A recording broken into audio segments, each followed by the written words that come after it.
আসলে রান্না যদি ভালো হয় তাহলে কিন্তু এত বেশি তরকারির প্রয়োজন হয় না। এক তরকারি দিয়েই তৃপ্তি সহকারে ভাত খেয়ে নেওয়া যায়। আসসালামু আলাইকুম, সবাই কেমন আছেন? আশা করছি ভালো আছেন। আলহামদুলিল্লাহ আমিও ভালো আছি। আজকে দুপুরে রান্না করেছিলাম ঝিঙে দিয়ে দারুণ মজাদার একটা চিংড়ি মাছের ঝোল তরকারি। তো চলুন আপনাদের সাথে শেয়ার করি আমি কিভাবে ঝিঙে দিয়ে চিংড়ি মাছের ঝোল তরকারিটা রান্না করলাম। তো শুরুতে আমি চিংড়ি মাছগুলো ভেজে নেব। এজন্য মাছটাতে অল্প একটু হলুদের গুঁড়া আর একটু লবণ দিয়ে ভালো করে মেখে নিয়ে তারপর একটা প্যানের মধ্যে তেল দিয়ে মাছগুলো দিয়ে দিলাম।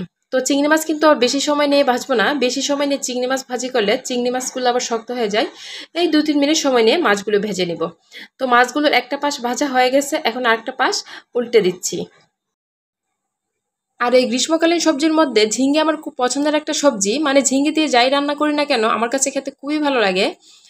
তো আমার চিংড়ি মাছগুলো ভাজা হয়ে গেছে। এখন চিংড়ি মাছ ভাজার প্যানটা নিচে নামিয়ে চুলায় একটা কড়াই বসিয়ে দিলাম।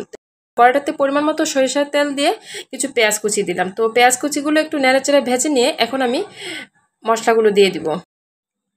তো আমার পেঁয়াজ কুচিগুলো ভাজা ভাজা হয়ে গেছে। এখন আমি প্রথমেই দিয়ে দিচ্ছি স্বাদ মতো লবণ, 1 চামচ পরিমাণ মরিচের গুঁড়া, 1/2 চামচ পরিমাণ হলুদের গুঁড়া। হলুদের গুঁড়োটা আমি এখানে কম দিয়েছি, যেহেতু মাছ ভাজার সময় মাছটাতে আমি হলুদের গুঁড়া দিয়েছিলাম, এই জন্য একটু কম দিয়েছি আর কি। তো এরপর দিয়ে দিচ্ছি 1 চামচ পরিমাণ ধনিয়ার গুঁড়া, 1 চামচ পরিমাণ আদা বাটা, 1 চামচ পরিমাণ রসুন বাটা, 1/2 চামচ পরিমাণ জিরার গুঁড়া। তো সবগুলো মশলা দেওয়ার পর আমি মশলাগুলো তেলটার মধ্যে একটু নেড়েচেড়ে ভেজে নিচ্ছি।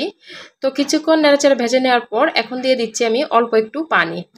তো পানিটা দিয়ে আমি আবারও একটু মশলাটার সাথে নেড়েচেড়ে মিশিয়ে নেব। তো পানিটা দিয়ে মশলাটাকে কিছুক্ষণ নেড়েচেড়ে মিশিয়ে নেওয়ার পর এখন একটা ঢাকনা দিয়ে ঢেকে নিব মশলাটা কষিয়ে নেওয়ার জন্য। তো একটা ঢাকনা দিয়ে ঢেকে দিলাম।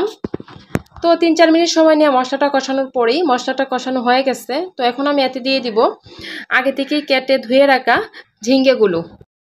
তো আজকে রান্নাটা আমি শুধু ঝিঙ্গে দিয়েই করতেছি, ঝিঙ্গের সাথে আর আলু দিব না। তো ঝিঙ্গেগুলো দেওয়া হয়ে গেছে। এখন আমি মশলাটার মধ্যে ঝিঙ্গেগুলোকে একটু নেড়েচেড়ে মিশিয়ে নেব। তো কিছুক্ষণ নেড়েচেড়ে মিশিয়ে নেওয়ার পর এখন আমি ঝিঙ্গেগুলোকে একটা ঢাকনা দিয়ে ঢেকে নিব কষিয়ে আসার জন্য। আর ঝিঙ্গে কিন্তু একটা পানি জাতীয় সবজি, মানে এখানে আর কোনো পানি দেব না, ঝিঙ্গে থেকে অনেকটা পানি উঠবে আর এই পানিতে কিন্তু ঝিঙ্গেটা কষানো হয়ে যাবে। তো কিছুক্ষণ কষিয়ে নেওয়ার পর ঢাকনাটা উঠিয়ে একটু নেড়েচেড়ে দিচ্ছি। আর দেখুন ঝিঙ্গে থেকে কিন্তু অনেকটা পানি উঠে গেছে। তো এখন আমি দিয়ে দিচ্ছি আগে থেকেই ভেজে রাখা চিংড়ি মাছগুলো। তো চিংড়ি মাছগুলো দেওয়ার পর এখন আমি ঝিঙ্গার সাথে চিংড়ি মাছগুলো একটু নেড়েচেড়ে মিশিয়ে নিচ্ছি। আর এখন একটা ঢাকনা দিয়ে চিংড়ি মাছগুলো কিছুক্ষণের জন্য কষিয়ে নেব। তো এখন আমি একটা ঢাকনা দিয়ে ঢেকে দিলাম ঝিঙ্গে ও চিংড়ি মাছটা কষিয়ে আসার জন্য।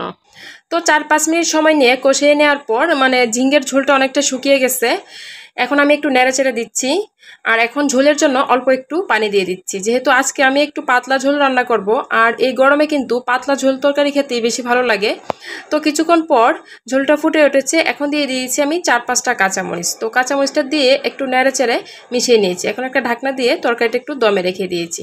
তো হয়ে গেছে আমার ঝিঙে দিয়ে চিংড়ি মাছের ঝোল তরকারি। তো আশা করছি ঝিঙে দিয়ে চিংড়ি মাছের ঝোল তরকারির রেসিপিটি আপনাদের ভালো লেগেছে। ভিডিওটি এ পর্যন্তই। সবাই ভালো থাকবেন। আল্লাহ হাফেজ।